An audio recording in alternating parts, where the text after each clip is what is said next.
Today is part 4 of the interview with Nate Davis out of Pekin, Illinois. He is the owner of Nate Dogs, and today we're talking about a little bit of advice that I think everybody needs to adhere to, and that is focus on being a better human.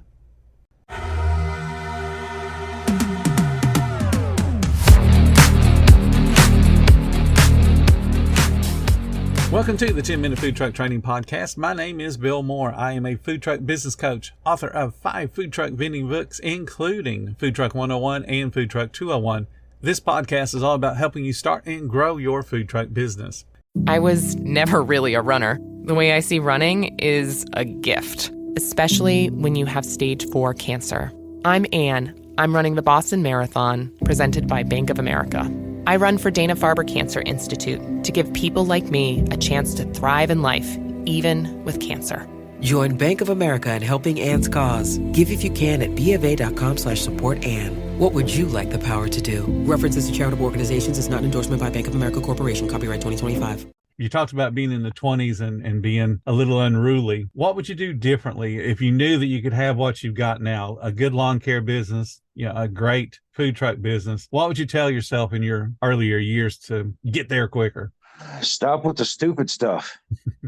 I mean, just being lazy and dumb. Alcohol is a thief. Mm-hmm. Alcohol is a major, major thief. It will steal stuff that you don't even know that's being stolen. That's one thing I wish I would have learned a long time ago. My daughter, I was blessed with my daughter when I was 27 years old. She came into my life. Me and her mom were a one-night stand that didn't quit for 4 years. And when that finally quit, I took my daughter and we went on our way. It's just my daughter saved my life 100%. So, and the alcohol thing really didn't stick until, here recently, 5 years ago. Yes, she's 12. I've had her for 12 years. I still drank. I was still out there boozing it up and everything like that. But that just stole time away from her because I wouldn't take her to the bars or I wouldn't do anything like that. But it's just stop with the stupid stuff. Just focus on being a better human.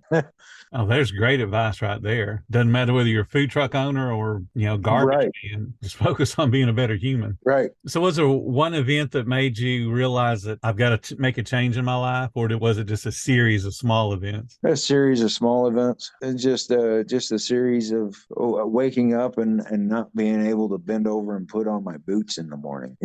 Having my back go out and be down because I'm working so hard, picking up the 75 pounds of debris and carrying them and bouncing on the mower and everything like that. It's wear and tear on your body. I've cooked for a lot of bars a long time ago. I wish I would have started. I wish I would have started a food truck way back then. I'd been in a different place right now. But you're where you are right now and probably wouldn't be as far along because of what's led up to, what's going on in your life right now. I think that you appreciate it more. Yes.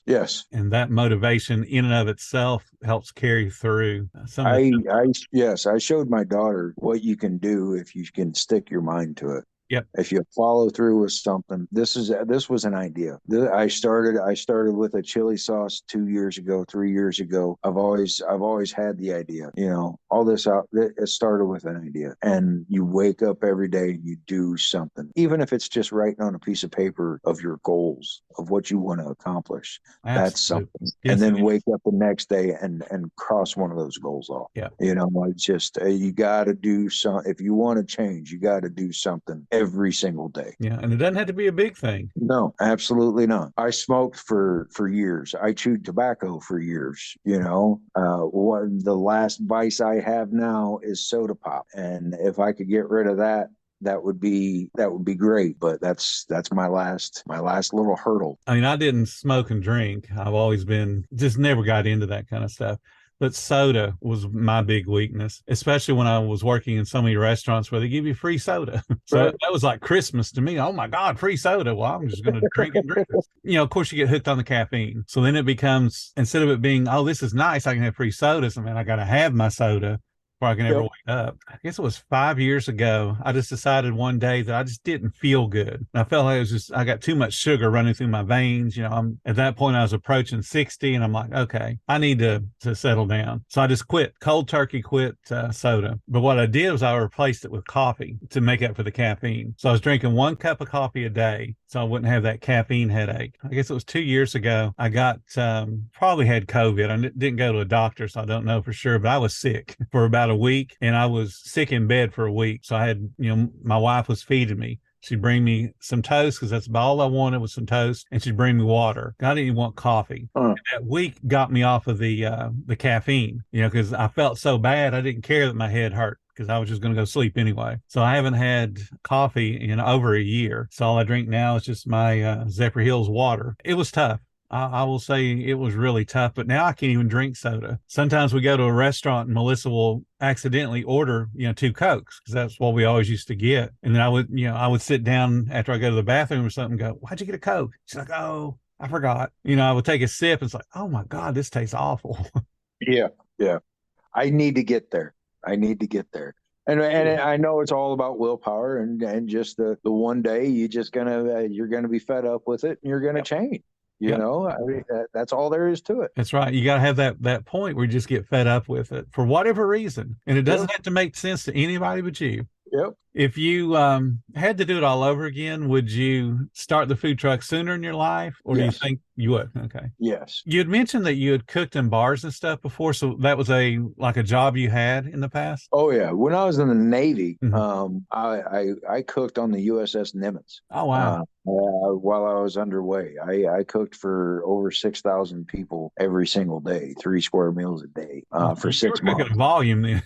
Yes, for 6 months, and then after the Navy, I came back home and I was building pole. I built pole barns, I built houses, I sided houses, I roofed houses, I cooked in bars, I've welded, I've plumbed. You name a job, I've tried it. I've never ADHD undiagnosed, but I picked up a lot of those skills to be able to build my food truck myself and not hire a plumber, not hire a welder, not hire anybody to install the hood. That saved me so much money. Right. So I think my years of being a mess up, being a problem child, that prepared me for doing this. Mm-hmm. It was just a big journey. And, I was talking about pole barns, there was drug usage in the pole barn building community back when I was doing it.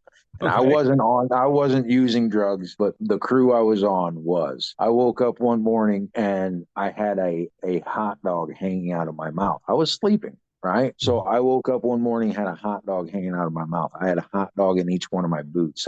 They were messing with me. The crew was messing with me. And that was a sign 20 plus years ago. That was a sign that hot dogs are going to change my life. I should have picked up on it way back then. Yeah. Sometimes we don't read the signs when they're right in front of us. Right. Oh, that's funny. That is so funny. My story on hot dogs is kind of opposite. When I was in, I want to say 2nd grade, and this is the first time that I can remember being really, really sick. I'm at school. School had hot dogs for lunch. So I ate a hot dog, and all day long, my stomach was hurting, and it was hurting different than I'd ever experienced before. And then I had this feeling in my throat that, there's just something wrong. And go home, had to walk home from school, and I get home and I still have that awful feeling. And then I threw up, and it seemed like I threw up all the way down to my toes. Everything I had eaten in my whole life up to that point came up, and that turned me off to hot dogs. Good. For the rest of my younger years, all the way through into high school, would not eat a hot dog. And then when I started working at my very first restaurant, we sold hot dogs, and we had an amazing hot dog, and we had a different kind of bun. If you can imagine a loaf of bread, they sliced every other slice all the way through the loaf of bread. So the half slice, it's top split, but you had the raw edges. Okay. So it's similar to top split, but raw edges. And we would toast those. And it was an annoying sandwich to make because you had to run it through the toaster twice to get both sides of the bun toasted. But the hot dog was amazing. And of course, you know, when you work in a restaurant and they're giving you discounts on food, you try stuff you don't normally would eat because, well, if you don't like it, it didn't cost you much. And I had the hot dogs like, this is really good. So a couple of years later, same restaurant chain, they'd gotten rid of the hot dog line. And that's when I started doing my hot dogs. And I was selling a very similar product to what they were selling. But, you know, I went probably 15 years or so? Yeah, probably about 15 years without touching a hot dog. Uh-huh. And then just all of a sudden, now I'm selling them. And I've sold thousands of them over the years. It's just amazing. Yeah, you just never know. You never know. And people told me, you know how much time you're going to have to do. What if it doesn't take off? What if? You know, the world's full of what ifs. Yep. You just got to figure it out. Yeah. Every time I had people who do that to me too. You know, well, what if it doesn't work? And my answer was, what if it does? Right. Because you don't know, and they don't know either. Right. You know, they're just trying to kind of bring you down to their level. It's like, sorry, I'm going to go out and do what I want to do. And if I fail, big deal. Right. I can go do it again. Right. It took me a long time to get to that point. It took me an extremely long time. Yeah, because when you're young, especially, you don't want to mess up. You don't want to fail. You don't want to have something not be successful. And then, now I don't care. What? So what? You know, I'll still be around tomorrow, and I'll figure out a different way to make money if I have to. Right. Me doing this whole experience of me building this food truck. I have a buddy that is building a trailer now. Mm-hmm. He's never worked a day in his life in the food industry. So now he's wanting me to consult him on how to do this, that, and the other. I said, it might be better for you just to be the owner and find somebody to run it for you, you know. And if that's the case, then that's the case. You know, I more power to him. You know, good luck. I wish anybody good luck. But it's not difficult, but it's not easy. Tomorrow, Nate Davis and I will be discussing some lessons learned and how they're learned every single day.